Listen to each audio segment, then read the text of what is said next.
तो hi friends, welcome to my mini blog. तो ये आपण मैंने देखिपे सका ये महापुरुष उठिक पखाड़ पेटे खाईदे ये मोबाइल धरिक शोई पड़ती। तो जेहेतु मो देह भल ना पखाड़ खाइबी तेणु मोपाई ये अटा चकुली बनई देती। तो चकुली हवा भितर ये मो झील को डाकिकी छतुआ पीदेली। से छतुआ को जमा पसंद करें खाली बाध्य की पीऊँगी। तो ये मो चक्कू रेडी होगा मोर ये बस खाईदेली। खाई सारापर आज सका लंच माछ तरकारी होता सब रोसे सरला दिन गोटे बेलू आणिक मत धरेदेले माछ विहन देखिपे मत एत राग लगे तथापि आनी मैंने बाध्य तो कराया पड़ो।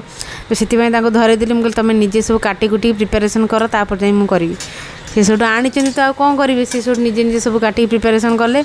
तापर ये मुझे भजा करदेली विहन भजा करदेली। तो देखिपे केते सुंदर देखा विहन भजा।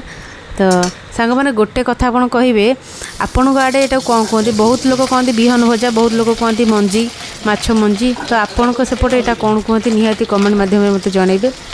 आठी देखूँ मैं थे काढ़ी सारे आउ थे पकई आ थे मो स्टाइल एमती ट्राए करके देखिए आ टेस्ट बहुत भल लगे। आठी देखिपे आणिक खाईदे मुझे बसी मत डका डका नहीं निजे निजे आनी खाईदे। रहू जय जगन्नाथ।